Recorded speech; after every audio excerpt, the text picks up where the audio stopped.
I wasn't even going to show this, but once I got into it, the attempt from someone to fix this, it was just, I couldn't resist, so check it out. For fun, I sometimes like to look at other people's workmanship, and I figured just for the hell of it, this is the adapter that came with it, that Casio DAT. Let's unwrap this and just see what we find under here, because, well, you never know how someone's going to attempt to repair things, and when I start seeing Scotch tape and masking tape and looks like rubber bands wrapped around here, you never know what else you're going to find in here. And we just found a paper clip. Oh my god, what else is going to be in here? I wouldn't normally record something like this, but I couldn't resist for just the hell of it, just to see what's in here. There was a piece of stick that already came out of it before I even turned the camera on. I thought this could be amusing.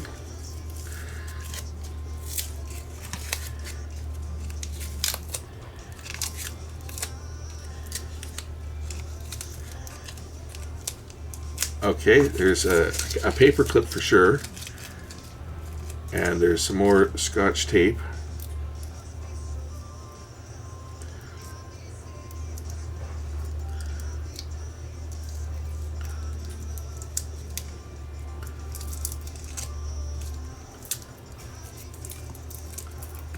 I take it that the wire is broken on the end, and someone tried to stiffen it up by putting a paper clip on there so that it wouldn't bend. Maybe that's the problem. I'll just open this thing up. Snips here.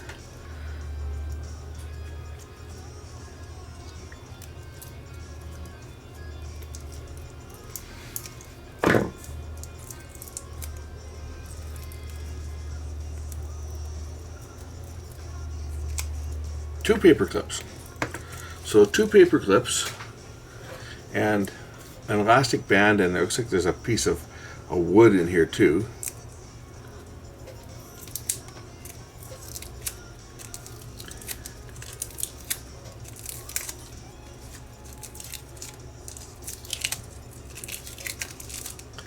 See, there's a way to repair cable the correct way, and then there's the incorrect way. Guess which way this is? Rubber band and a matchstick or toothpick. A green toothpick. A toothpick and a rubber band and a paper clip and some masking tape. It was an attempt to repair this end of this cable. So I take it that it's broken somewhere in here. So of course the way to repair this would be to cut this back so we can expose some wire, cut out the bad section here, and then put some heat shrink tubing around it. This is a 9-volt adapter. It's one of these special Sony ones for Sony audio products without an antenna connection. So it's a tip positive, this one. Most Sonys were tip negative, but it's a yellow connector, which typically means it's a special connector. Special size connector. So to repair this, because I'm sure that there's a fault here and that's why it was taped up, we're going to open this up. We'll open this right down to here as far as we can so that I can get some fresh wire, because it's probably broken right where the strain relief is. That's usually where they do break, is right where the strain relief is. So if I open this up, I should be able to get some fresh wire, and then we can look for the break.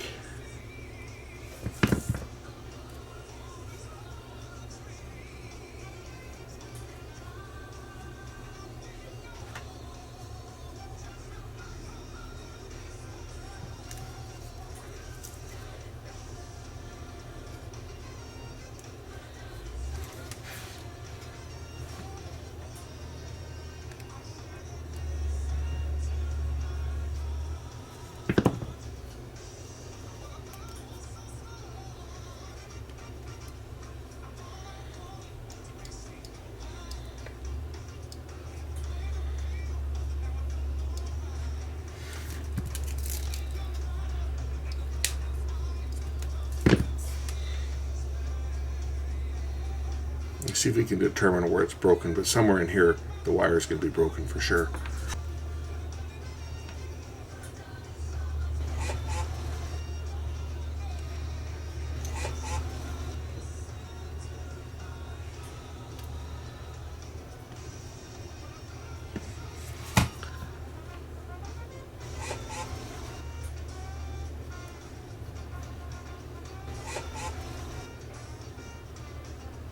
Alright, so I did get it to go off momentarily when I was wiggling the wire, so we're going to remove, it seems to be right in about here, so I'm going to splice it down closer to the end here, and then we'll put some heat shrink tubing over the top of the connection. Get rid of this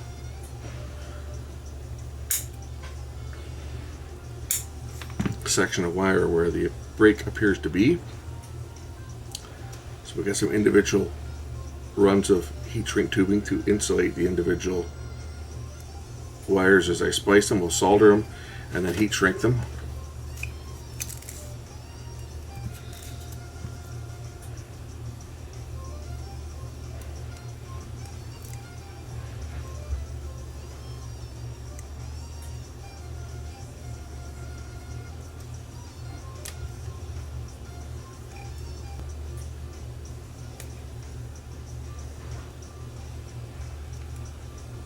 Gauge wire.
Learn something new every day. Listen to the radio. Just playing Dave Cause on the radio, and they're saying how he makes Kitsilano his part-time home here in Vancouver. I'll get the heat gun going and shut this down.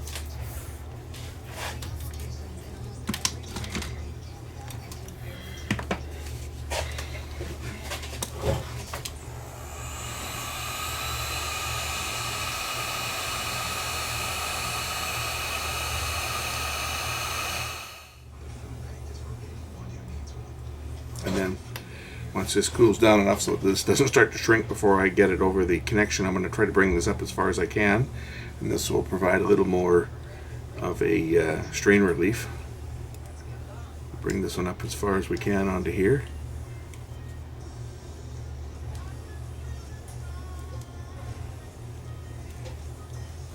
And then heat shrink this one.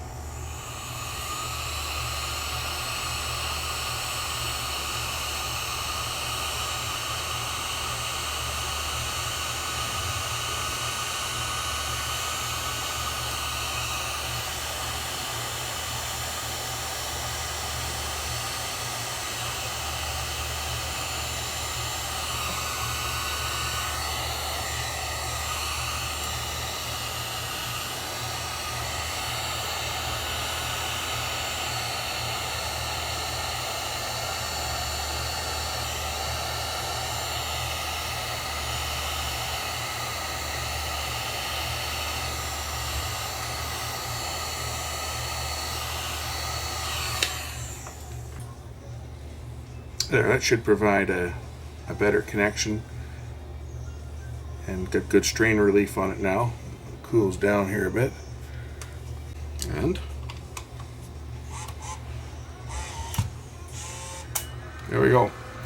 That looks a little better, a little more secure than wrapping it with toothpicks and paper clips and a bunch of masking tape. Anyway, I had to do that. I wasn't going to make a video of it, but when I started to unwrap this thing and saw what was in there, I just had to do it. Thanks for watching.